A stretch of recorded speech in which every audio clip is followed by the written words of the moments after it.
Bayangkan kamu sedang bermain catur. Lawanmu menatap papan dengan penuh konsentrasi.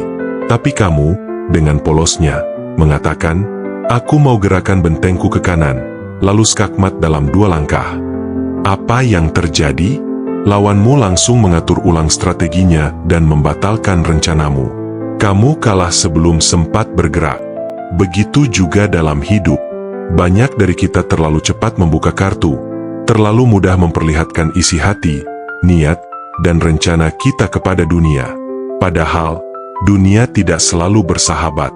Bahkan seringkali, niat baik kita dimanfaatkan atau dijegal oleh mereka yang merasa terancam atau ingin mendahului. Dalam video ini, kita akan menyelami satu prinsip klasik yang dilupakan banyak orang, yaitu jangan tunjukkan niatmu. 1. Mengapa banyak orang terbuka berlebihan? Kita hidup di zaman keterbukaan. Di media sosial, semua orang berlomba-lomba menunjukkan apa yang mereka pikirkan, rasakan, dan inginkan. Kita merasa perlu jujur, autentik, dan transparan. Dan tidak salah. Tapi salah kaprah terjadi ketika kita lupa bahwa keterbukaan itu perlu kontekstual. Keterbukaan total kepada orang yang salah bisa menjadi awal dari bencana. Banyak dari kita tidak sadar bahwa dengan terlalu cepat bicara, terlalu cepat bercerita, kita sedang membuka celah untuk diserang.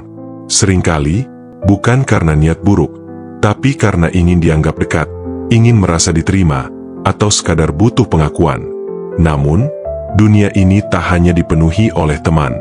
Ada pesaing, ada peniru, bahkan ada pengkhianat. Dan mereka tidak akan ragu menggunakan informasi yang kita berikan secara cuma-cuma untuk keuntungan mereka. 2. Pelajaran dari tokoh sejarah, strategi Marlborough. Tahun 1711, Perang Suksesi Spanyol masih berkecamuk. Duke of Marlborough, seorang jenderal Inggris yang jenius, punya rencana untuk menembus jantung pertahanan Prancis. Tapi dia tahu, jika terlalu cepat menunjukkan tujuannya, pasukan musuh akan menghalangi jalannya. Apa yang dia lakukan? Dia tidak menghancurkan benteng musuh. Dia justru membiarkannya direbut kembali dan dihancurkan oleh musuh sendiri. Kenapa? Karena dia tahu, ketika musuh merasa sudah menang dan berhasil mencegahnya memanfaatkan benteng itu, mereka akan kehilangan kewaspadaan. Jalan menuju wilayah strategis pun terbuka. Dia menyembunyikan niatnya. Dan justru karena itu, dia menang. 3. Analogi kehidupan sehari-hari. Seringkali, kita adalah Duke yang ceroboh. Kita ingin segera menceritakan rencana kita kepada teman kantor, kepada rekan bisnis, kepada dunia. Kita pikir, dengan berbagi niat, kita akan mendapatkan dukungan. Tapi apa yang terjadi? Orang lain justru menyalip, meniru, bahkan menghalangi. Kamu bilang ingin naik jabatan tahun ini, temanmu yang mendengarnya bisa saja menyiapkan langkah lebih cepat. Kamu bilang mau buka bisnis ini dan itu, tiba-tiba ada orang lain yang mengeksekusinya lebih dulu. Kamu bilang mau pindah kerja, atasanmu bisa saja menyingkirkanmu duluan. Kita tidak bisa mengontrol niat orang lain, tapi kita bisa mengontrol seberapa banyak kita memperlihatkan niat kita sendiri. 4. Menyimpan niat, bukan menipu. Perlu digarisbawahi, menyimpan niat bukan berarti kamu jadi penipu. Ini adalah strategi bertahan. Ini tentang kendali atas informasi. Seperti kata pepatah, orang bijak tak akan menunjukkan seluruh kartunya. Menyimpan niat adalah bentuk perlindungan diri dari mereka yang belum tentu berpihak. Seorang pebisnis sukses tahu kapan harus bicara dan kapan harus diam. Seorang pemimpin tangguh tahu kapan harus menunjukkan arah dan kapan harus menciptakan kabut.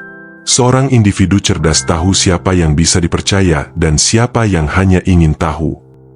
5. Ketika kamu harus bicara, pilih waktunya. Bukan berarti kamu tidak boleh bicara sama sekali, tapi waktu adalah kunci. Bicaralah setelah tindakanmu tidak bisa dibatalkan. Bicaralah ketika posisi kamu sudah kuat.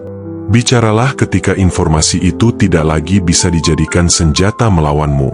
Kalau kamu sedang merintis sesuatu, tahan dulu. Biarkan hasilmu yang bicara. Kalau kamu sedang menyusun rencana besar, sembunyikan sampai semuanya siap dijalankan. Jangan bocorkan peta pertempuran saat kamu masih dalam perjalanan. 6. Dunia penuh mata dan beberapa tak bersahabat. Ingat, tidak semua yang mendengarkanmu ingin kamu sukses. Beberapa hanya ingin tahu supaya bisa menyalipmu. Beberapa hanya ingin tahu supaya bisa menjatuhkanmu. Beberapa bahkan ingin tahu hanya karena mereka tidak suka kamu maju. Semakin sukses kamu, semakin banyak mata yang mengamati. Semakin kamu menonjol, semakin besar risiko kamu dijegal. Makanya, menyimpan niat bukan hanya bijak, tapi juga aman. 7. Contoh nyata dalam dunia modern. 1 startup teknologi. Banyak perusahaan rintisan gagal karena terlalu cepat membocorkan fitur utama mereka. Pesaing yang lebih besar dan punya modal langsung menyalin dan memasarkan lebih cepat. 2 karir profesional. Seorang manajer muda ingin naik ke jabatan direktur, tapi ia terlalu terbuka tentang ambisinya. Atasan yang merasa terancam justru memblokir jalan karirnya. 3 media sosial. Seorang content creator membocorkan ide serial videonya. Beberapa minggu kemudian, akun lain merilis video serupa dan meraih popularitas lebih dulu. 8. Latihan menyimpan niat. Latih dirimu untuk tidak selalu bicara. Ketika seseorang bertanya tentang rencana masa depanmu, jawab dengan samar. Ketika kamu merasakan semangat untuk berbagi, tahan dan renungkan siapa yang mendengarkan.